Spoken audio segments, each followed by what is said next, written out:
Αλλιώς από την καρδιά μου και από την καρδιά μας όλοι. Όπως βλέπετε, αγαπητές φίλες, αγαπητοί φίλοι, Σιδερένιος, Αριστίδη. Όπως βλέπετε, το μικρό μας θαύμα εξελίσσεται. Πριν 1,5 μήνα δεν υπήρχε καν στο μυαλό μας η ίδρυση της αυτοδιοικητικής μας παράταξης, η Κρήτη μας αλλιώς. Ο χρόνος στην πολιτική είναι απρόβλεπτος, μη προσδιορίσιμος και κάθε άλλο παρά ευθύγραμμος. Ό,τι μας απέτρεψε η βολή της ευκολίας να κάνουμε όταν είχαμε άλλη ισχύ, άνεση χρόνου και δυνατότητες, μας το επέβαλε η πολιτική μας αξιοπρέπεια και συνείδηση.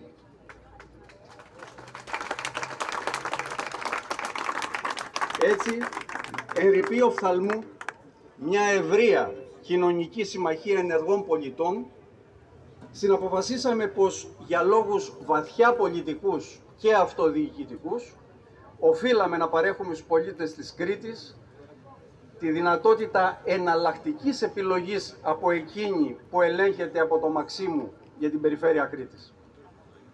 Μέχρι σήμερα η περιφέρεια Κρήτης είναι η μοναδική που καταγράφεται έστω σημειολογικά ως προοδευτική σε αντίθεση με τις υπόλοιπες 12 που ελέγχονται όλες από τη Νέα Δημοκρατία. Με επιλογή όμως του κυρίου Αρναουτάκη, το τελευταίο κάστρο στην περιφερειακή αυτοδιοίκηση πέφτει αμαχητή ή τουλάχιστον επιχειρείται να πέσει αμαχητή.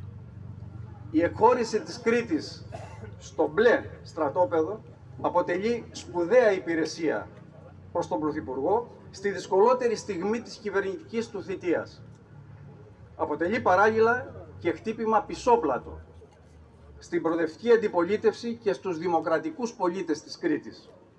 Κάθε κομματική ένταξη που 3 μόνο μήνες μετά τη θριαμβευτική επανεκλογή Μητσοτάκη αντιλαμβάνονται πως η αλαζονική και αυταρχική κυβέρνηση πνίγεται συνεχώς στην αυτάρεσκη ανικανότητα του επιτελικού κράτους. Σε αυτή την πιο δύσκολη για την κυβέρνηση στιγμή έρχεται ο κύριος Αρναουτάκης, δίχως κανένα εμφανή λόγο, να παράσχει μοναδική υπηρεσία στην κυβέρνηση. Πώς άραγε το βλέπουν αυτό τα μέλη και οι ψηφοφόροι του ΠΑΣΟΚ? Τι έχει να πει ο κύριος Ανδρουλάκης που συνεχώς διακηρύττει αυτοδιοίκηση δίπλα στον πολίτη και όχι μακρύ χέρι της εξουσίας του εκάστοτε πρωθυπουργού? Πολύ σωστά. Φαίνεται όμως πως ο κύριος Ανδρουλάκης εξαιρεί την Κρήτη από αυτή την αρχή και τηρεί απόλυτη σιωπή για την πρασινομπλέ συμμαχία που απαλλάσσει την κυβέρνηση από το να δοκιμαστεί στην κάλπη 3 μόλις μήνες μετά τις βουλευτικές εκλογές. Και επειδή οι πολιτικές έχουν στίγμα και πρόσημο, αφού εξυπηρετούν συμφέροντα, δεν μπορείς να είσαι με όλους. Δεν μπορείς να μην ανοίξεις μέτωπα. Χωρίς να σπάσεις αυγά, πολιτική δεν γίνεται.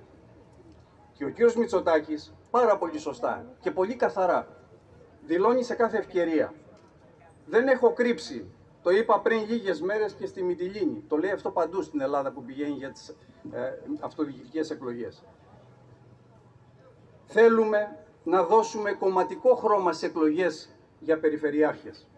Όχι για να βάψουμε το χάρτη γαλάζιο, αυτό το κάναμε 2 φορές ήδη στις εθνικές εκλογές του Μαΐου και του Ιουνίου, αλλά για ένα πολύ απλό λόγο. Θέλουμε ανθρώπους που συμμερίζονται το όραμά μας. Άλλωστε, η Νόδε Ηρακλείου στην ανακοίνωσή της αρχές Σεπτεμβρίου ανέφερε: είναι πολύ σημαντικό για την κυβέρνηση να μπορεί να έχει περιφερειάρχες οι οποίοι ενστερνίζονται ακριβώς αυτό το όραμά της και με τους οποίους θα μπορεί να συνεργαστεί αποτελεσματικά. Αν το πολιτικό, αναπτυξιακό και κοινωνικό όραμα όλων μας ήταν κοινό και εγώ αναγνωρίζω τις καλές προθέσεις όλων, τότε δεν θα υπήρχε κανένας λόγος να διακρίνουμε συντήρηση και πρόοδο, να διακρίνουμε αριστερά και δεξιά. Δεν θα υπήρχε λόγος ύπαρξης πολιτικής. Αντιθέτως, ζούμε στην ταχύτερη από ποτέ διεύρυνση των ανισοτήτων μεταξύ των ανθρώπων, μεταξύ των χωρών, μεταξύ των περιοχών, μεταξύ των περιφερειών, οικονομικών και κοινωνικών ανισοτήτων. Και δείτε, είμαστε δίπλα στο εργατικό κέντρο, το οποίο ευχαριστούμε και για την βοήθεια, την τεχνική που μας παρήχε. Αύριο απεργεί όλη η Ελλάδα για ένα τραγικά αντεργατικό νομοσχέδιο.